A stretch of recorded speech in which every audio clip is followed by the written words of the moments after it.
Pastor Donizete, Igreja da Promessa, comentando o capítulo 11, parte C do livro Peregrino.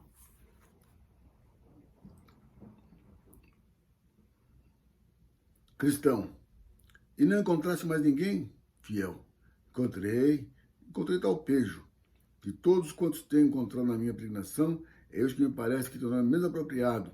Outros cediam ao cabo de alguma argumentação, mas esse insolente nunca calava.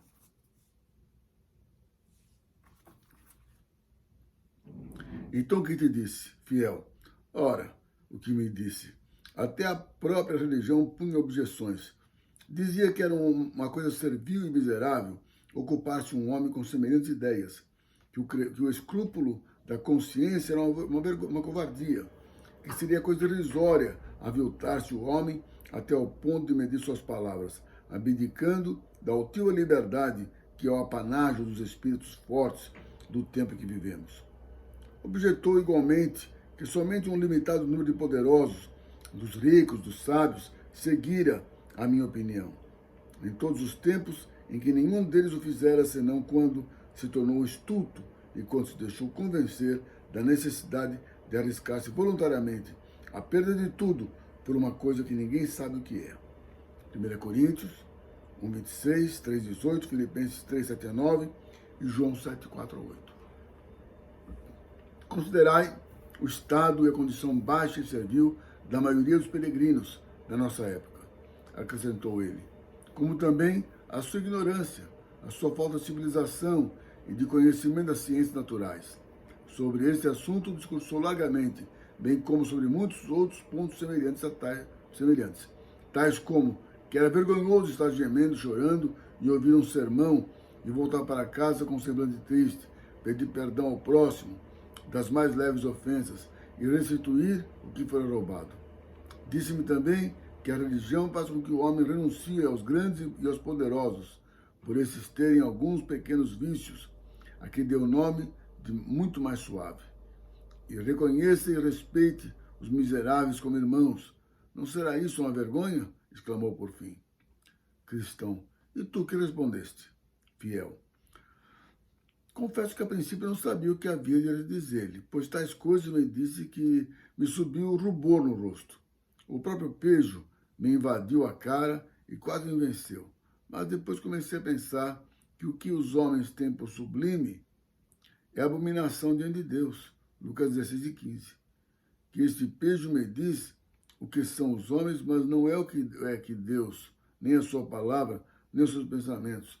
Que no dia do juízo não seremos sentenciados em conformidade com os espíritos orgulhosos do mundo, mas em conformidade com a sabedoria e a lei do Altíssimo.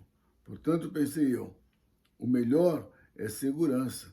O que Deus diz, ainda que seja em oposição com todos os homens que há no mundo, vejo que Deus prefere a sua religião a uma consciência delicada. Que os mais bem aceitos são os que, pelo reino dos céus, se fazem nécios, e que um pobre que ama a Cristo é mais rico do que o homem mais rico do mundo. Se este o odeia, aparte-se, pois de mim, pejo, inimigo da minha salvação, pois hei de prestar-te ouvidos em detrimento do meu Senhor, do meu soberano? Se eu a tal fizesse, como poderia encarar um dia da sua vinda? Marcos 8:38. Se eu me envergonhasse agora dos meus caminhos e dos meus servos, como poderia esperar a sua bênção? Realmente este pejo era um sujeito muito atrevido. Dificilmente pude conseguir que me deixasse, mas ainda depois me apoquentou com repetidos encontros, segredando-me ao ouvido, ora uma, ora outra, das suas fraquezas, em que caem os que seguem a religião. Mas por fim fiz-lhe compreender que perdia miseravelmente o seu tempo.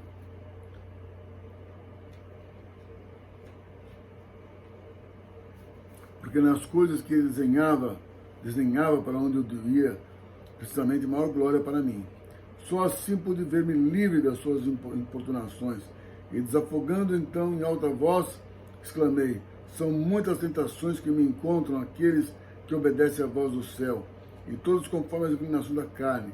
Quando umas são vencidas, logo outras nos assaltam.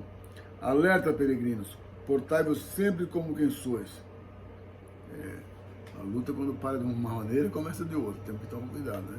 Sempre vigilante, sempre. Não aceitando alguns pensamentos, repreendendo, lutando a cada dia, viu? Cristão. Muito estimo, irmão, que afrontasses com tanta valentia esse infeliz, a quem, como judiciosamente disseste, tão mal quadra o nome de sua usa, de que usa. É um atrevido, até que nas ruas nos persegue, procurando envergonhar-nos do bem. Mas se o seu atrevimento não fosse tamanho, como havia de fazer o que faz? Resistamos-lhe, porque, apesar das suas pretensões, só alcança os seus fins com os nécios e com ninguém mais.